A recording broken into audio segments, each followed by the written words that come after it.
Now, this is my first time at an event that I'm super stoked about, and the man that kind of makes the gears run here is Brian Stechschulte.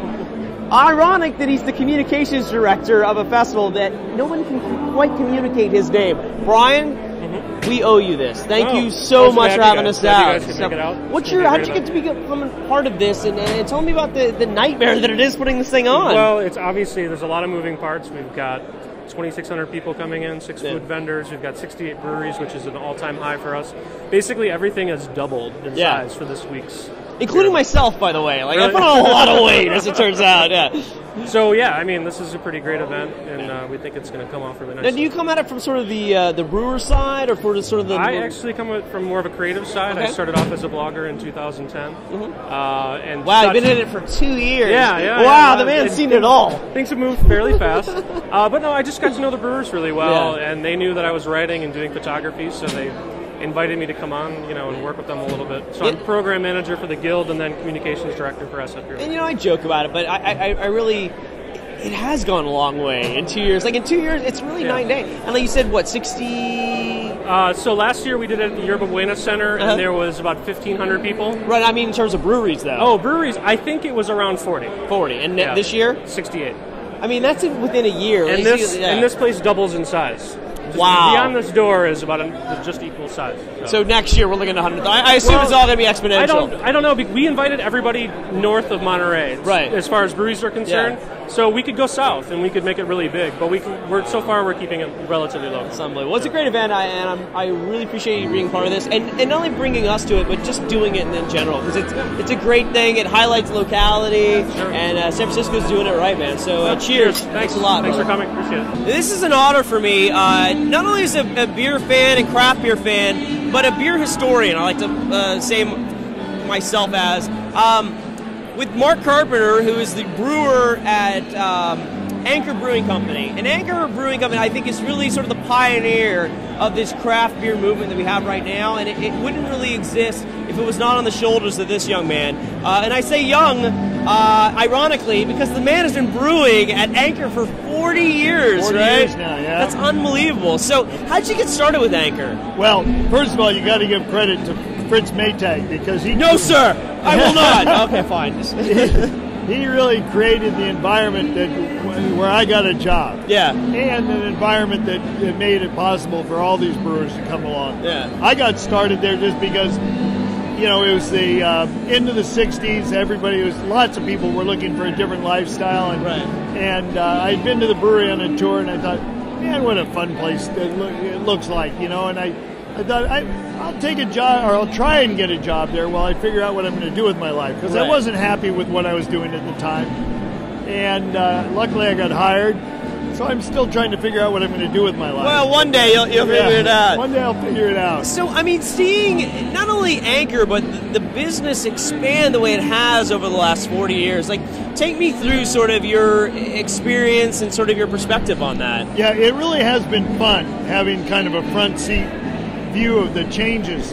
Good example is just, pardon me, in San Francisco itself, that we had, when I started with Anchor, we had 4 breweries. We had Anchor, we had Hams, Lucky Lager, and Burgermeister. Wow. And we were the tiniest, Right. And now you've got way more than 4. Right. And if we're not the biggest in the city, we're close to it. And there's some that'll probably pass us soon, And so to see all these breweries coming up, one event that I thought was kind of interesting is when the first brewery opened, that I became aware of, that where we hadn't met the people who wanted to start that brewery. Right. Because we met everyone. They always came for a tour. Right. And when I said I heard of this brewery opening, we'd never met the people. I thought, why have they come kiss the ring yet? Right. What's going on? How could they not see us? Exactly. What was that brewery? It was one in Arizona. I don't think it exists. See, that was their mistake. Yeah, exactly. We know why now. Business, exactly. And so it really has been fun to see the success of so many of our competitors. I mean, Sierra's, without question, Absolutely. They've just done a fabulous job. They make a great beer, and Ken wanted to be big. Fritz wanted to stay small. Right. And Ken has really gotten to be a huge brewery done in a very, very nice fashion, Yeah. Still using whole hops. That's amazing. And when I went there to see like the open fermentation, the whole hops and things like that, I love what you stand for, and there's a purity to that. And what I like too is, my analogy out in the market is sort of the idea that dance with the one that brung you. Like, we wouldn't be here if it wasn't for you, and people need to rediscover and be excited about your beers. But beyond the beers themselves, people know you're creating new things all the time. And I'm drinking the Zymaster right now, which is absolutely a wonderful beer, part of a series. Talk to me about this first one. Yeah, thank you very much for your comments. But brilliant. When we were deciding what beer should we make for our Zymaster series, someone said, well, why not a lager? And I thought, lager? I mean, come on, that's pretty boring. You know, we can't do a lager. Right. And then I thought, you know, any time I tell this story of Anchor Brewing Company, I always tell how steam beer started because the brewers couldn't make real lager beer. Right. And so I thought, well, maybe if we could make what we think is a lager representing that very first lager made in California, that might be interesting. Because what would that have been? It would have been all malt, all barley malt for sure.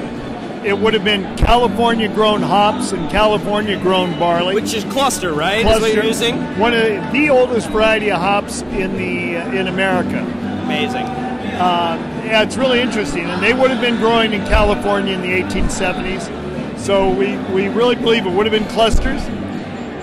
Pardon me, would have been California barley. Right. And the bitterness level would have been much higher than today's lagers. So we tried to recreate what we think would have been the first ones. And I think you've hit it on the head, too. And what I think is great about this beer and is great about Anchor is it ties things together. I look at you as sort of the bridge of craft brewing, and that you're historical, and you're also relevant and new and innovative, and you're bringing that sort of history back together with the sort of nouveau craft beer drinkers. And I think you're doing it with this beer, too, where you're taking a style that's historical, but people are drinking it now and going, holy Lord, this is amazing. You created something. Like, I'm bringing you history, and there was a craft, there was a culture that existed 100 years ago. We're now reintroducing it to you, and it's just this really, really cool. It's like we're finding out, forgive the term, that your grandfather's super interesting. You're like, exactly, wow, you have all these great stories. It's really amazing. Exactly. So in the next 40 years, what do you got planned? Well, lots of different things, and I don't want to talk about them too much because we'd like to have them kind of be a surprise when they come out. But we do have a few things in mind that I think we're going to do a couple more in the Zymaster series this year, and I think they're going to be interesting. If they're not, we won't put them out. So, and really, I mean, so many of the beers from Anchor that Fritz created are just really the first of their variety in this country, and so we hope to follow that path. Right. God bless San Francisco, home to some amazing breweries. And outside of San Francisco is the dreaded East Bay. But there's a reason to go out there, and it is Drake's Brewing Company. I'm with the head brewer, Brian. You have a last name, too? Thorson. Yes. Thorson. Try to spell that at home, kids. Yeah. Brian is really one of the geniuses amongst one of really my favorite breweries. Amazing beers. Really hop forward a lot of your beers. Has that always been the case? Are you more that style yourself? The answer is yes, we are. Drake's has been known for being a hop-forward brewery. Right. But keep it simple and then let the hops do the talking. But we do a lot of other styles as well. Yeah. But yes, that is what we're known for, and that's what we do well. And I was introduced that way into the company almost 5 years ago. Really? Oh, that's great. And so we're continuing the trend that way. And but we're a company of a lot of other things going on. We have a lot of barrel work. Right. And we do make a lot of awesome things like Pilsners and Kolsch and other beers.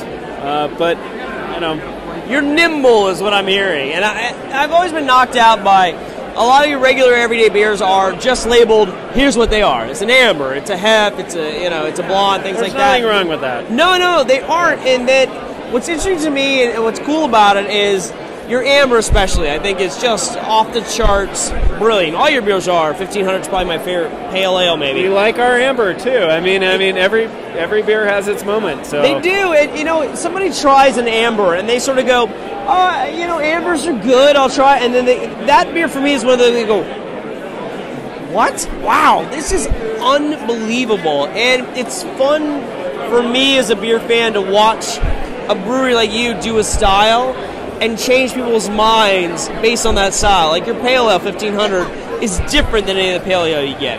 The amber is different than the amber you get, and it's really nice. Is that sort of ingrained in the DNA of the brewery, or is it just they sort of say, "Hey, giddy up and get out there"? It really is ingrained in the minds of the brewers at Drake's. I mean, it's been that way for the longest time. I mean, just go for the taste, right, and then try to approximate something that will encapsulate a style. Yeah. I mean, brewed to flavor and not to style, and then try to fit it some way like that. Yeah, and that's kind of been that. It's been that way for a little while, and we're just gonna try to snowball and keep it going like that. Just brew awesome beer. Don't try to stuff something into a style. Yeah. Hey now, I'm sitting with Ben Spencer of Magnolia Brewing. Is that correct? And Brew Pub, yes? Magnolia Pub and Brewery. Pub and Brewery in Haight-Ashbury area, right? Haight-Masonic, yes. Now, I know it doesn't seem like it by looking at him, but that's a hippie area. I know he looks very buttoned up, very sort of suit and tie kind of guy. But you do brew in a very sort of hip, cool area, and your beers really have that reputation of sort of being like cool, socially responsible, delicious. What's sort of the genesis of that style and what you do there? Like everything in food and beverage, ingredients are everything. Right. It's all about your ingredients and how you source them, and then your process and how you keep it organic. Right. I feel like we do a good job at both those things. You do great. You were talking about this before. You're not just going to some corner store and you're like, "Hey, Haji, like, how about we get some?" You're sourcing your ingredients from great places abroad and getting just the best that there is. It sounds like. I would love to be able to buy Maris Otter or grow Maris Otter in this country, which is our base 2 robot. Right. It's illegal. Like, we can't get the seed patent. Really? So. You mean call a guy? I got a guy. Hey, look, hey, I got some seed for you. Here, look here. If you've got a guy. I got a guy. All right. I'll see what I can do. Cool. Some of your neat beers need to get any better, but I'll see what I can do. Go on. We're always willing to bring in anybody who's willing to believe in their product as much as we do. Excellent. So when you're bringing in those barleys and things like that from Europe, that's really important to the character of your beer because you're really trying to bring something in. Ingredients are everything. Yeah, they are. Ingredients are everything. Would you talk about yourself? Like, how would you describe yourself in terms of how would you classify yourself as a brew pub and a brewery? Our niche in the community is traditional English style brewing. Right. If we could serve it all through cask, we would. You have a nice cask system. But we're constantly having to train people to learn how to use cask beer in their advantage. Right. And to that end, the English thing, I think it seems to being a great beer town as we're experiencing here as you walk around. I think people are getting hip to that, and this is kind of the epicenter. And it's great to have places like your own that are really like pushing that end of it. For the past 5 to 10 years, the community has been hitting us over the head with ingredients and flavors. Right. And I'm sorry, after 3 Pliny the Youngers, you're either going to sleep or making an asshole out of yourself. I'd like to do both, but your point is well taken.